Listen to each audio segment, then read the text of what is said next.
So exactly 365 days ago, I decided to start the holistic lifestyle. And in this video, I want to share the crazy story of how this literally changed my life forever. So ever since I was a kid, I've always been drawn to the ancient way of living, spirituality and the strength and beauty of nature. But when I got into filmmaking school, I moved to a huge city and I started disconnecting from the thing that used to make me feel so alive. And due to this connection, I literally got into one of these emo phases. And along with that, I became very addicted to cheap sources of dopamine, like adult material, video games and social media. And at one point I remember thinking back to when I was younger, feeling full of vigor, zeal and ready to take on my life. Realizing that the modern way of living has taken most of that away from me. And that's when I slowly started feeling a pull back to living a more holistic lifestyle. And so I made a huge decision. I quit my filmmaking school. And at first it felt liberating, but what followed was probably the worst periods of my life. I started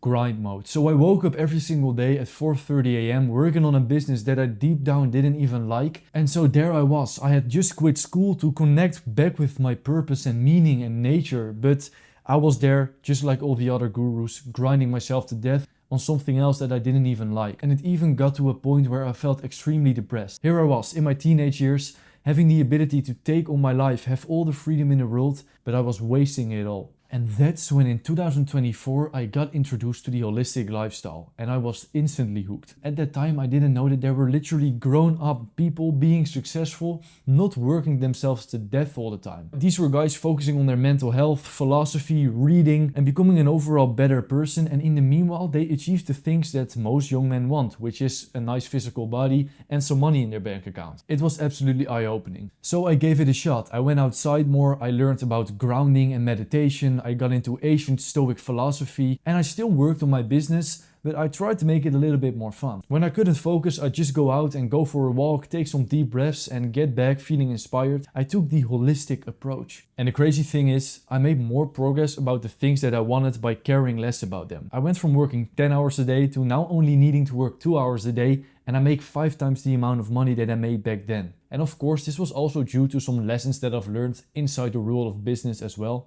But the major change was just me not obsessing about it so much. And my relationship started improving too. I felt more connected and more grounded because I finally had a vision of where I wanted to go. For the first time, I finally felt how I felt when I was a younger kid. Full of virile, zeal and life force. I think many young men want to feel like these 3 pictures, right? Just the feeling of strength, beauty, energy and being in such a high vibrational state. And so this lifestyle made me feel amazing, but sadly, as you can imagine, not for long. Because the lifestyle in of itself is amazing, but I was brainwashed by all these grind mode gurus and people online telling me that I should turn everything into a routine or a habit or a new to-do list. But the thing about the holistic lifestyle is it's impossible to just think and over-obsess about. You have to feel it from deep within your heart. But at that time I couldn't and I didn't understand that. And so I just made my life into a new hell. I finally quit my lust, my dopamine addictions, but I just turned my life into a new addiction, which was now the holistic lifestyle addiction, I guess you could call it. When I was on grind mode, I was addicted to work, and whenever I didn't, I hated myself. But now that I was on this holistic lifestyle, I wanted to feel connected with my soul and with my purpose. But whenever I didn't, I hated myself. I had to just let go. And just let go.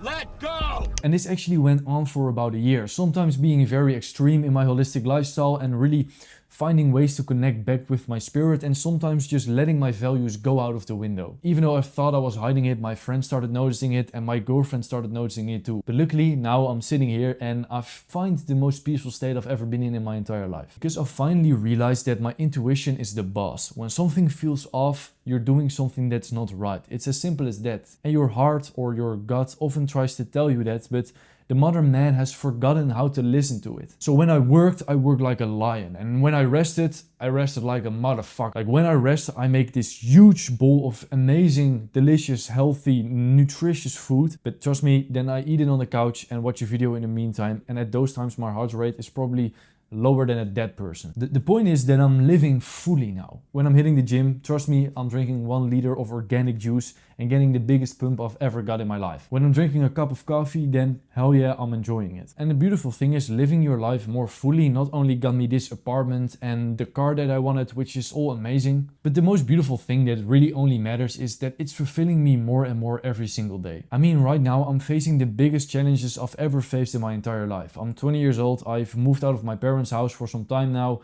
I've got responsibilities and things to take care of. I'm starting to realize that you need to have some philosophy, some grip on life if you want to make this all work. And that doesn't mean you need to be this autistic motherfucker building all these routines and plannings and habit lists. And it also doesn't mean that you just simply have to grind yourself to death like a hamster running in a wheel. So having a lifestyle that keeps me connected, keeps my mental health at peak, makes me feel connected to the gods, makes me improve on my craft, that's the best way to possibly live. I'm not trapped by the holistic lifestyle or grind mode. I can lean into whatever I need in a moment of life. But whenever things get unstable, I can always lean back to these holistic principles. So from this transformation, there are definitely some key lessons that I wish I had known about a year ago. Because back then I worked a lot but made no progress, and I tried a lot of things but never got rid of my dopamine addictions. My life basically felt lifeless. So I want to give you some lessons in hope to change your life. So the first lesson is you're always right.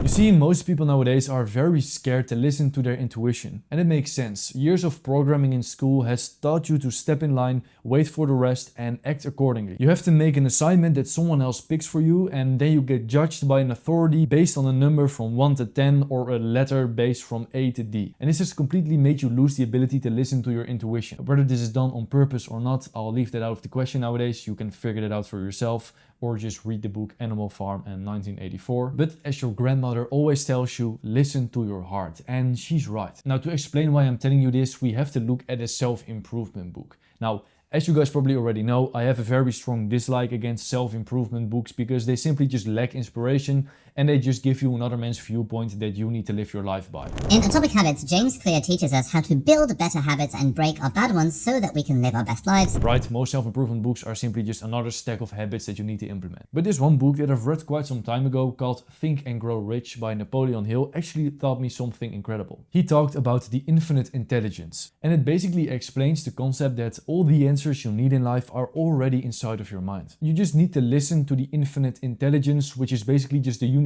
sending you the right answers in every single moment of your life. And it's sending all those answers through something called the ether. This is basically just a highway through which all thoughts in life flow. It's why you feel unmotivated and negative when you're around negative people. Maybe you're not even speaking to them, but their thoughts influence your energy. But that's something else. You simply have to become conscious enough and present enough and stop distracting yourself so often so that you can listen to your own intuition. If you sit somewhere for 30 minutes, you breathe deeply, you soak in the sun, you ground yourself with nature, then do not tell me that you haven't found the answer to at least one problem in your life. Just have the ability to follow your gut relentlessly. And when you encounter another problem by doing so, then pivot again and follow your gut in the other direction until death.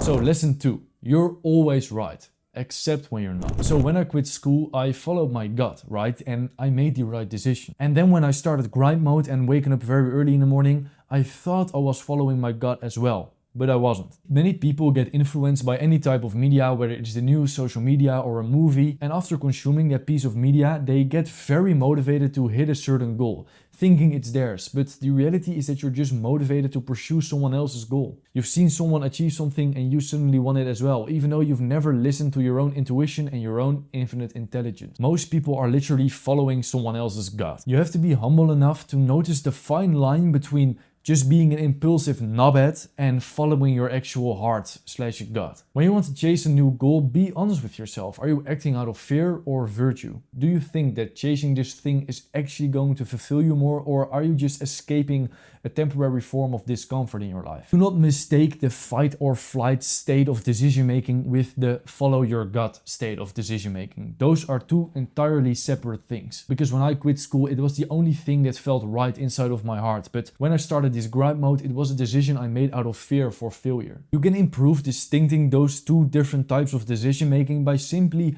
meditating, sitting down and getting into a slow deep breath before taking a huge decision in your life. Oftentimes after about 10 minutes of meditation or deep breathing, you enter a deep rest and digest state, and you can actually think calmly and not in a state of fear. Now, you do not need to do this with every single scenario, of course not, but if you have a big decision to make, then I highly recommend you do so. And lesson 3, you will die. When I was on my grind period, I thought I was immortal. I thought that if I just worked my ass off for a few years, then I could enjoy life. But this is probably the biggest form of self-hate that exists. You're dying. Death is literally coming closer towards you in every single second. There's literally no point in hating your life now, here, today, and hope for a better life tomorrow. For tomorrow, you'll be more dead than you are now. In 100 years, you and I will be dead, and our goal is to fade away into the elements that made us with a smile on our face, knowing that we've given all the love to the world that we could possibly give. You don't want to lie there with 50 years of meaningless work or 50 years of escaping your life through pleasure. The only way to truly feel alive and to start listening to your heart and to your gut is by noticing that you'll die. It's by feeling death. Suddenly you'll start liking the chair you're sitting on more, and suddenly you start enjoying the work you're doing a little bit more. You'll also start motivating the people around you more, and you just want to make life fun, the way it is. Did you actually know that the happiest tribe in the world, they have a daily ritual in the morning and evening of remembering that they're going to die? It's called Memento Mori. You might have heard of it. You see, the holistic lifestyle is the base. It's what we talk about here and in the community, but it goes deeper. Now, before I leave you, do not mistake this last thing that I just told you as an excuse to just do whatever you want in your life. You have responsibilities, and yes, if you work hard today, then tomorrow will be better. But do not forget to feel passionately and fully alive during that period of working for a better tomorrow. If you're here, then you relate to my message and you're probably a sick motherfucker, so hop into our community and let's have a chat. And if you want to watch another video and discover more about this all, then you can watch this video that's popping up in the screen right here. You can click it in about 3 seconds, then the video will be over. I'll see you there. Thanks for watching, bro.